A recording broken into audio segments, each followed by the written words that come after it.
All right, so I don't like to stand up on the stage because I feel like I'm pontificating. Right, so I like to come down and walk around. I also like to have a conversation, so I'm not very formal.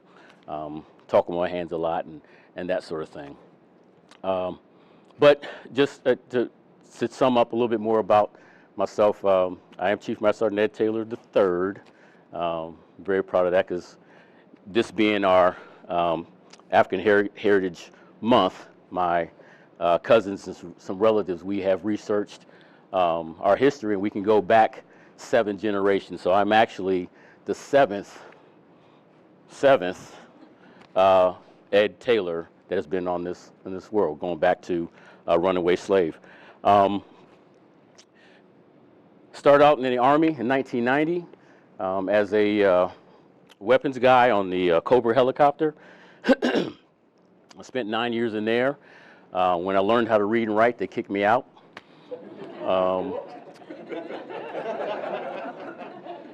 And Colonel Kometz is absolutely correct. When you leave the Army and you come to the Air Guard, man, oh man, do you appreciate what we have to offer. Beds, running water, toilets that work and flush, that sort of thing. When I got to the 121st Air Guard, I was in ISO as a full-timer, then was fortunate enough to become a QA inspector. During that time, I was the wing first sergeant, so I had wing, ops, wing staff, and ops, which is a wonderful time. I was able to deploy as a first sergeant for a 6-month rotation in UAE, which really grew me as a man and as a senior NCO, for sure. The best gig I ever had. Came back from that. Was fortunate enough when Colonel Kometz had come, was able to be selected for the avionics superintendent over at GAC and ComNav, and then shortly thereafter was able to become AMXS chief. I'd like to talk a little bit about how I got here for a minute. Joining in January 4th, 1990 is when I swore in. So just a few weeks ago, I had my 30th anniversary, which when I remember as a young guy, everybody that was over 20 was always decrepit and ancient, like, man, I'll never be in here that long, and if I am, I hope I don't look like that, and I don't. I feel pretty doggone good for 30 years in the military and doing my PT test and all that good stuff, so I feel pretty good and very fortunate. One of the more significant things that happened to me in those first couple weeks of basic training with the Army, other than forgetting my name and being called every name but a child of God in that first 9 weeks, I ran across my Ranger buddy, or got to meet my Ranger buddy, Kevin Horn. Kevin Horn was from Helena, Montana, and in 1990, I was the first black person that he ever met in person. In 1990, right. In 1990, I'm from Canton originally, right? So anybody know Canton? A little bit over? McKinley Bulldogs? Anybody? Okay. And that blew my mind. I was like, what do you mean? He said, I never met a black person in person. So his view of me was quite skewed. Fortunately, we were the same ilk, we were like-minded, so we could have a conversation about that. So his view of me was very odd. Well, really it's not. The representation of African American men, particularly back then, you're either a gangbanger or a drug dealer or an athlete, right? So his question to me was, what did I do to go to the Army, right? Did the judge tell me because I was in trouble that either ship up or shape out, or you're going to go to jail? Or I was a failed ball player that couldn't do anything else but join the military? Said neither. Neither. I was in Akron U and ROTC for a couple semesters and had too much fun at Akron U for those couple semesters, and still needed to get my school paid for. So I joined the military. And that always struck me, and it has carried with me the entire time. How I got to join the Air Force, or even want to be a pilot, was my grandfather. My grandfather was the first person, because I didn't learn it in school, but my grandfather was the first person to tell me about the Airmen of Tuskegee. He was the first person to tell me about General Benjamin O. Davis and what impact they had on our success in World War II. So that's a little bit about why I'm here or how I got here. And then I'm going to talk a little bit about leadership. So Colonel Kometz had asked me back there, was I going to do my normal leadership speech, because I have a leadership program that I teach to underprivileged youth and some like basketball or volleyball academies down there in Columbus. And I said, no, it's going to be a little bit different today. And I was wrestling with it all week, because I have it written in my book there. But the recent event of Kobe Bryant and his passing started stirring something in me, and I was wrestling with it. Oh, and forgive me, I'm going to drop some heavy stuff on you guys. What I'm going to talk about is going to be heavy. And I'm going this way because it must be meant for someone in this room to hear what I have to say. So it's going to be heavy. So if I reference my notes because it's heavy for me also, please forgive me. What I was wrestling with all this week was grief. On April 14th, 2016, at 12:06 p.m., I watched my son die. I watched him on the bed, code out, and die right in front of me. And that's what I've been wrestling with all this week, is that grief. So I wanted to use that energy, channel that force. And someone must need to hear this, because it was laid on my heart way too heavy. But I want to talk about how the death of my son allowed me to be a better leader. And you may not think that that is possible, because some mornings grief is so strong that I am in disbelief when I wake up that my son is not here. Sometimes that grief is so strong that I feel like rolling up in a ball in a corner and just crying all day, which sometimes I do. So the cliche that time heals all wounds, it absolutely does not. Can you guys hear me? Okay. It absolutely does not. So I'm going to refer to this so I can keep track, please. So my son, Isaiah Christian Taylor, born in July 16th, 1992. And he passed away on that day, on a Thursday afternoon, from AIDS, from HIV and AIDS, that I did not know until 5 days prior. So I was his father, right? And as a man, you know, right? I knew my son was homosexual, absolutely did. But I did not say that, and I don't want to jump ahead of myself, but I didn't say anything. But I knew. As a father, you knew. And one of the lessons that I without a doubt learned is that you don't shy away from the hard conversations. And as leaders, every one of us in here has had the experience of, or know they're going to, need to have a conversation that they absolutely do not want to have. Am I right? Absolutely do not want to have. But as a father, I knew, but I didn't say anything to him. So I'm going to tell you about the last 2 conversations I had with my son. I was going out there to see him anyway, and I sat down, and he said, Dad, I have to tell you something. I said, what's that, bud? He said, I need to tell you the truth. I said, what's that, son? He said, I have HIV. Floored me. But I felt a calm come over me because that's a conversation I did not want to have. I did not want to have that conversation. But I felt a calm come over me. I said, okay, so tell me, why are you here? So he tells me the story. And I said, okay, I'm going to love you anyway. And then he also said,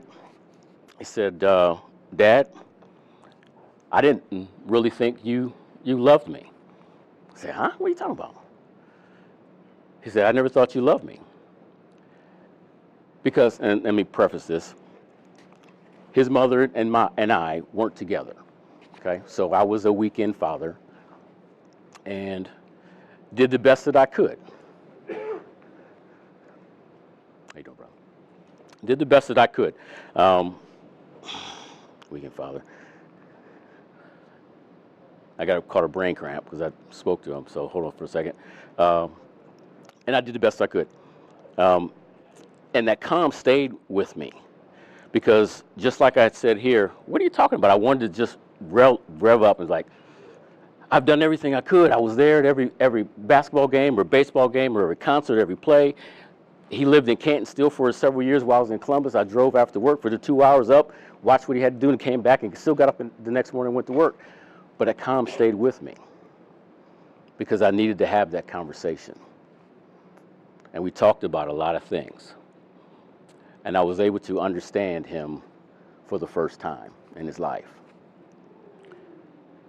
And that, obviously that saddens me, right? So never shy away from the conversations that you need to have as a leader. Because not only may it make or save someone's day, it may save their life. Because I truly believe, had I had a conversation with my son, he might still be here. Most particularly, the conversation prior to that was that he was, he still was a boy, a dude, young man really, and he still had some knuckleheaded tendencies because he's my son, right? So I had to have a conversation with his mother. Called me and said, hey, you need to go talk to your boy. He's acting up over his granddad's house. So I called him, talked to him. And what he was going through at the time, he was starting to get sick. And he was very frustrated because he knew he was sick. He knew he was sick. He knew he was sick. And I get on the phone and I'm fussing at him, yapping at him, but I could tell something was a little bit odd with him. So, and I'm sure many of us in our conversations throughout our lives, we have a conversation where we're part of a conversation where we open the door, right? We open the door, we invite them in and hope that they come through the door so we can finish the conversation because we're scared to go through that door ourselves. And that's what I should have done. Because I opened it up to him. I told him, I said, son, I know it sounds like you're going through something. And I understand that you have some different life choices. I didn't say the word, but I should have said the word. I understand you have some different life choices. And that you may look at things differently than I do. But you must remember, I love you anyway. I opened up the door. And there was an awkward silence because I could hear him breathing on the other side of the phone. And I sat there like, okay, maybe we're going to have it. I'm thinking it. I swear to God, I'm sitting here thinking it. Maybe we're going to have that conversation. And he said, okay, Dad. I said, all right, act right. Don't listen to your mother, and I'll call you later. Hung up the phone. All right? I was too scared to have that conversation. Had I been the true leader that I professed myself to be at that time, I would have had that conversation with my son. And I can almost promise, had I had those, he might still be here. So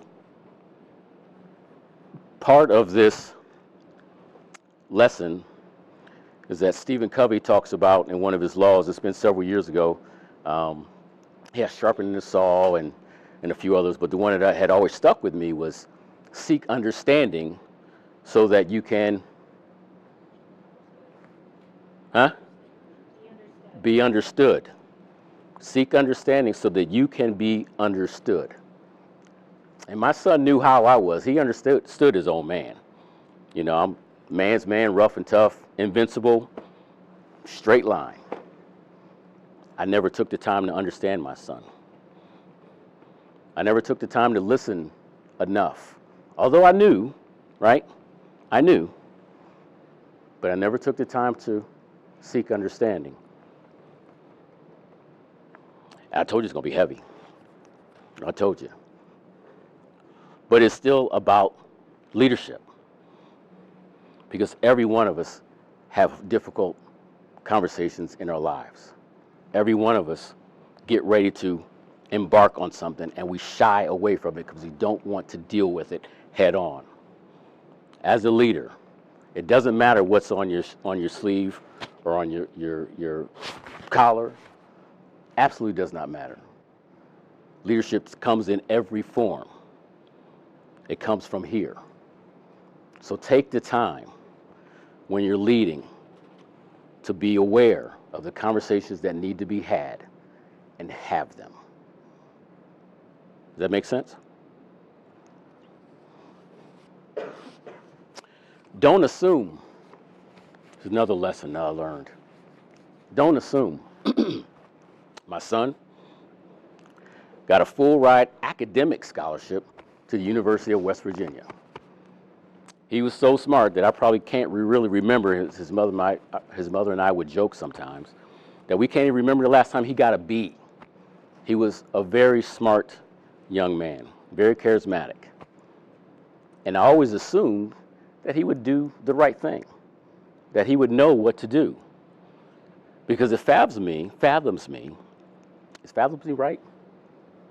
It boggles my mind that a young man who was so intelligent, so charismatic, had unprotected sex. Oh my God. He was a brilliant mind. But he would have unprotected sex. Don't assume that your airmen are going to do the right thing. Don't assume that just because they're bright and they show up on time and their uniform looks good, that they are making the right decisions. Don't assume that. Take the time to get to know your airmen, understand them, have the conversation so that you can help them make correct decisions. There's so many of the young men and women that come into the military, and you guys have seen it, especially the ones who look like us, right? We, in so many ways, are their surrogate parents. We, in so many ways, help raise them. If they stay around long enough, you can see them grow up, right? Don't assume that they know the right thing to do. His death has also made me a very soulful leader. I don't take anything for granted. Each individual is their own instance. I don't care if there's 10 guys doing the same thing. Every one of them gets my undivided attention so I can figure out how best I can help that one young man or that one young woman. Every time. So lead from your heart. Lead from your gut, right? We got plenty of regs that tell us exactly how to walk, how to talk, and everything to do, right? But we are human beings, right? And we are full of what? Emotions, right? How many of us make decisions on how something makes us feel versus whether it's right or wrong, right? How many of us have that Harley or that toy car in the garage where you don't really, you know you don't need it, but because you really want to have it, it makes you feel good, right? My wife all the time, she buys purses. I'm like, why you keep buying the same purse? Similar, right? Because I like it, I want it. It makes me feel good. I'm like, all right, right? We make decisions on how things make us feel. We're emotional beings. So you have to have that time with each one of your airmen individually, regardless of rank, so that you can seek understanding, so that you understand where they're at, and then maybe they can help you understand them, and you guys can come together and go on the right way. But I am a much soulful leader, and you guys can do that as well. Take your time. Another lesson, and I'm going to get into some of what I typically teach, is the relationships, right? So what I've created, or what I teach, is a leader, right? ALEADER, right? Awareness of self, look, listen, and learn, emotions, abilities, right? What's the greatest ability? What's the greatest ability? Availability. I can't do crap if you ain't here, right? I can't promote you if you're not here. I can't make sure you're all right if you're not here. The greatest ability is availability, okay? Responsibility, usability, you know, all those ability, all right? But the greatest ability is availability. Leaders do. They don't talk, they do. They're people of action. The E is they empower their people with the tools, the knowledge, the abilities, whatever they need. They empower their people to make the right decisions, so to give them all the tools to do so.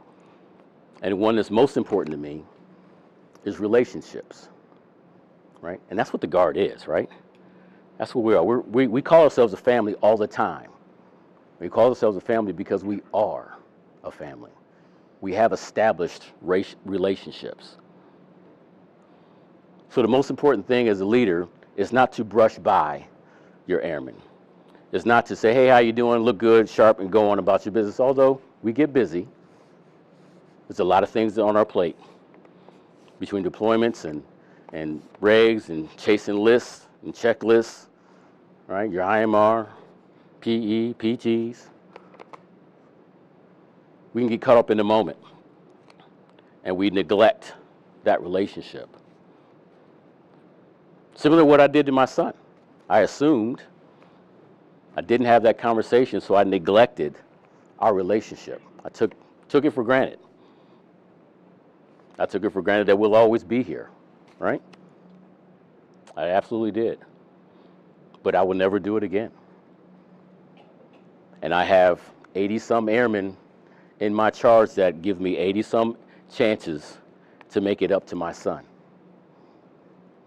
And that's what I do every day, is try to pay him back by loving on my fellow airmen. That's heavy, I know. It's very heavy, I know. But it was on my heart, so someone must have needed to hear it. And if I would go away and leave you with anything, it is that don't shy away from conversations. Have them. As difficult as they may seem, feel, have them. Talk to them. All right? And I'm going to tie this into your African heritage, your African American Heritage Month,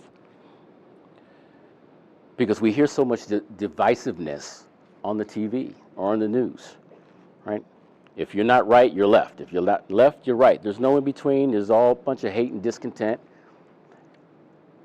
And those in the military, those who wear the uniform, whether it says U.S. Air, USM, USA, U.S. Navy, it doesn't matter. All of us that wear the uniform know better than anyone how folks from a diverse background, social differences, economic structures, racial indifferences can come together, act the same, look the same, to complete one goal, one mission.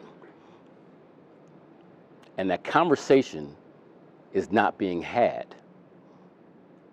All of us are guilty of not allowing, or guilty of not having that conversation for those who say something off, who say something that you know is not right because of your personal experience sitting in this room. each one of you met or been with someone else to accomplish a goal that did not look like you, that did not think like you, and you got it done. But if you listen to the news, and I don't mean to get political, but this is just all I want to say, but if you listen to the news, those who look like him and I can't get along with you, look like you and him, right?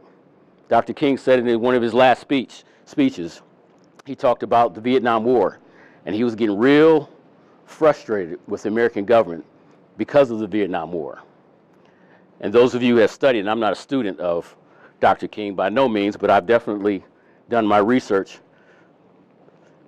But towards the end of his life, he was witnessing how the Vietnam War and everything that it took to do that was taking away from the ability for folks at home to have racial and economic justice.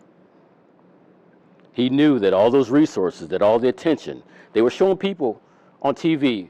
He said it, white boys and black boys, you could see them fighting side by side, but yet at home they can't live on the same block.